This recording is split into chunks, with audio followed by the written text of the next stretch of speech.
Karena jenengan terkenal dengan logika yang luar biasa, jadi poin saya, apa bantahan Anda, semoga Allah menjaga jenengan, amin, terhadap orang yang berdalil dengan ayat ini, fanafahna fihi mir ruhina, maka kami tiupkan ke dalam rahimnya sebagian dari roh kami, bahwa Isa itu adalah anak Allah, maha tinggi Allah terhadap apa yang dikatakan orang-orang zalim.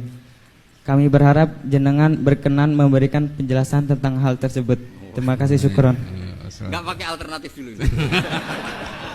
Itu sebetulnya nggak perlu dijawab ya, karena memang itu sudah jelas. Ini yang depan-depan kan banyak penghafal Quran. Jadi kata roh itu diulang beberapa kali. Dan itu tidak hanya tentang Isa. Ya, tidak hanya tentang Isa. Misalnya ada ayat wa kadzalika auhayna ilaika ruham min amrina. Dan dulu di era ulama dulu juga pernah ada seorang pendeta yang ya dengan tanda kutip yang mengganggu karena terus tanya seorang kiai, saya menemukan bukti bahwa di Quran itu ada pengakuan kalau Isa itu ruhullah wa kalimatuh. Terus baca ayat yang Anda baca tadi. Terus kenapa yang kau akui hanya Isa? Kalau kata itu juga pernah dipakai Allah untuk Nabi Adam. Nabi Adam juga diistilahkan wa nafakhtu fihi birruhi. Anda hafal Quran enggak? Kalau enggak berarti enggak keren kayak saya. Maksud saya bilang santri Anwar kan se-alma mater. Lah, adu kerennya di poin. Kalau Anda hafal Quran pasti kayak saya tahu kalau kata roh itu penggunaannya tidak hanya tentang Isa. Dan itu sudah lebih dari cukup itu dan bikin Anda tobat ingin ngapalkan nanti. Ya kan jelas kan? Ya Pak Sarkasi ya, kan ada wa kadzalika auhayna ilaika ruham min amrina. Tentang Nabi Adam misalnya Pak wa nafakhtu fihi birruhi. Jelas ya? Ya. Terus kedua pakai teori ulumul Quran. Teori ulumul Quran itu begini. Kata-kata itu, ini keahliannya Pak Kures. Kata-kata itu bisa masih ismiyah, bisa masih wasfiyah atau mengalami perpindahan dari wasfiyah ke ismiyah atau ismiyah ke wasfiyah. Misalnya gini, sesuatu yang hidup namanya apa? Roh. Sesuatu yang hidup namanya kan? Nah, asal kehidupan disebut roh.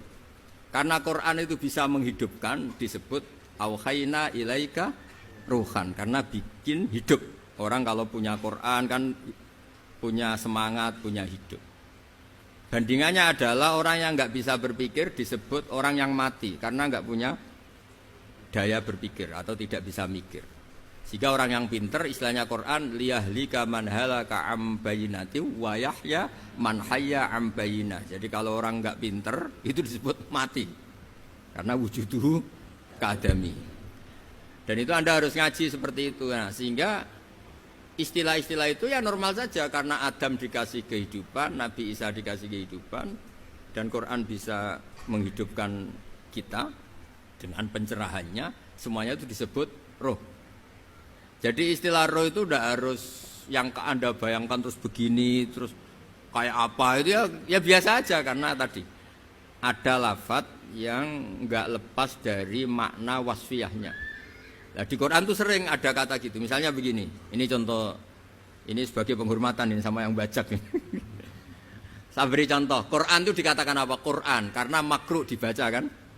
Tapi ada istilah lagi hamim wal kitabil mubin karena maktub. Quran kan ditulis, maka diistilahkan apa? Kitab. Tapi Quran juga punya fungsi memisahkan hak dan batil, disebut furqan. Wa ma anzalna ala abdina yaumal furqan yaumal taqal. Nah, karena furqan itu makna wasfiyahnya itu memisahkan antara hak dan batil, maka Taurat pun pernah disebut sebagai furqan.